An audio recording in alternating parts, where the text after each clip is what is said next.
हिंदू भाइयों नमस्कार, मुस्लिम भाइयों सलाम वालेकुम। आज आप देखिए, मैं आपको पढ़ाने जा रहा हूँ पाठ 2 केमिस्ट्री का कक्षा 10 का चैप्टर जो 2 है, पाठ 2 है विज्ञान का। उसमें रासायनिक विज्ञान में, तो रसायन विज्ञान में अम्ल क्षार लवण पाठ दूसरा आपका है अम्ल क्षार लवण। तो इसमें हम पढ़ेंगे अम्ल के बारे में और क्षार के बारे में और लवण के बारे में।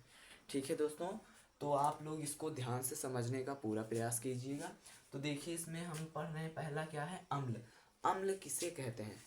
अम्ल किसे कहते हैं? अम्ल वे पदार्थ हैं जो स्वाद में क्या होते हैं, खट्टे होते हैं। अम्ल वे पदार्थ हैं जो स्वाद में क्या होते हैं, खट्टे होते हैं।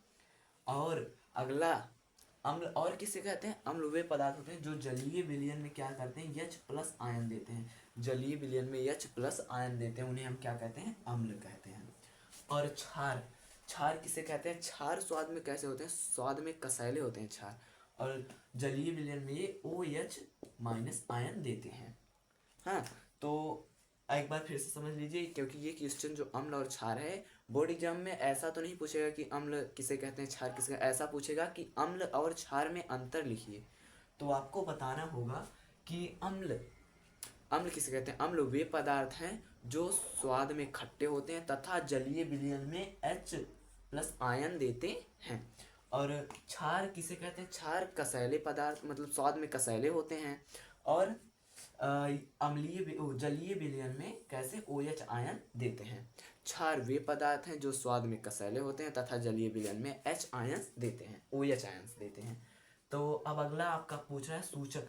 सूचक किसे कहते हैं? सूचक उसे कह रहे हैं, इसमें इस चैप्टर के हिसाब से सूचक उसे कहते हैं जिसकी सहायता से हम क्षार एवं अम्ल के बारे में पता करेंगे। तो एक प्रकार सूचक उसे कहते हैं सूचक उसे कहते हैं जिसके प्रयोग से हम अनुमापन का पता करते, अनुमापन करते हैं। जिस सूचक वह पदार्थ है जिसके सहायता से हम अनुमापन करते हैं।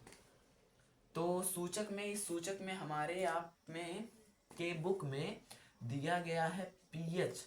पीएच का मतलब होता है, पहले तो आप पीएच लिखना सीख लीजिए। पीएच कैसे लिखा है, सब ऐसे लिखेंगे पीएच, कोई ऐसे लिखेगा पीएच, लेकिन पीएच लिखने का सही तरीका है पीएच, ऐसा लिखा जाता है। ये वाला सही है, ये वाला गलत, ये वाला गलत। तो पीएच का मतलब होता है POWER, power of hydrogen ion. आपका पीएच का मतलब होता है पावर ऑफ हाइड्रोजन आयन। तो पीएच की खोज सबसे पहले की थी सोरेनसन नामक वैज्ञानिक ने। सोरेनसन, पीएच की खोज कौन किया था? सोरेनसन नामक एक जो थे, क्या थे, वैज्ञानिक थे, जिन्होंने किसकी खोज की थी, पीएच पैमाने की खोज किसने की थी? सोरेनसन नामक वैज्ञानिक ने की थी।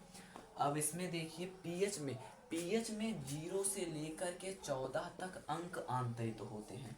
कहाँ तक? 14 तक। पूछा जाता है पीएच में कितने अंक आंतरित होते हैं, तो 0 से लेकर 14 तक। तो अब आप आगे देखिए, इसमें जिसमें अम्ल क्षार का पता कैसे पड़ता है कि 0 से 14 तक होते हैं, 1 से लेके पूरा ऐसे 14 तक होता है।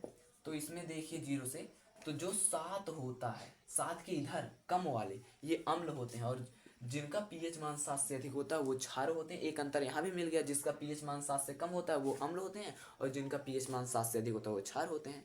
एक अंतर और मिल गया, 3 अंतर आपको लिखना होता है, तीनों पता चल गया। अब देखिए, लेकिन 7 पे जब होता है तो क्या होता है? जब 7 पे होता है तो क्या होता है? तो वो जो विलयन है वो कैसा होता है? उदासीन होता है। जब जिसका पीएच मान 7 होगा वह विलयन कैसा होगा? उदासीन होगा। और उसी प्रकार हम लवण को समझने चल रहे हैं। लवण का मतलब जब अम्ल क्षार आपस में क्रिया कराए जाते हैं, तो क्रिया मैं कराता हूँ आपको अम्ल क्षार के बारे में। उससे पहले आप ये समझ लीजिए कि पीएच बराबर होता क्या है। पीएच बराबर होता है -log H आयंस या log 10 1/H आयंस, ये पीएच बराबर होता है। अब मैं इसको मिटा रहा हूँ क्योंकि हमें लवण के बारे में पता करना है। तो लवण के बारे में पता करने के लिए जब हम अम्ल एवं क्षार से क्रिया कराएंगे, देखिए अम्ल HCl होता है प्लस क्षार NaOH होता है। गिब्स क्या देता है? हमें देता है NaCl प्लस क्या देता है? H2O, जिसमें HCl आपका हाइड्रोक्लोरिक एसिड यानी अम्ल है, और NaOH सोडियम हाइड्रोक्साइड यानी क्षार है। और NaCl यानी नमक है, सोडियम क्लोराइड, और H2O क्या है, हम सभी को पता है पानी है, H2O ना, हाइड्रोजन डाइऑक्साइड पानी है। तो अब इसका जब क्रिया कराए हैं हम, उदासीन हो गया, ये क्या बन रहा है, नमक और पानी, और जिसमें पानी को तो अलग कर देंगे, नमक को ही हम क्या कहते हैं, लवण कहते हैं, तो यह उदासीन हो गया। तो लवण की परिभाषा यही हो सकती है, जब हम अम्ल एवं क्षार से क्रिया कराते हैं तो जो पदार्थ प्राप्त होता है या जो उत्पाद प्राप्त होता है वो क्या होता है, लवण होता है। अब इसके आगे हम जानेंगे कल की अगली वीडियो में, क्योंकि अभी मुझे कहीं जाना है। इसके आगे है निर्माण प्रक्रिया। निर्माण प्रक्रिया थोड़ी लंबी है, क्योंकि हमें 4 से 5 लवणों की निर्माण प्रक्रिया बतानी है, जैसे नमक हो गया, फिटकरी हो गई, नौसादर हो गया। ऐसे ऐसे नौसादर नहीं होगा, नमक होगा, फिटकरी होगी, विरंजक चूर्ण होंगे, ऐसे ऐसी निर्माण प्रक्रियाएं हमें बतानी है। तो इसके लिए आगे की वीडियो आप देखें, जिसमें इसका आगे वाला पार्ट आपको दिखेगा। धन्यवाद।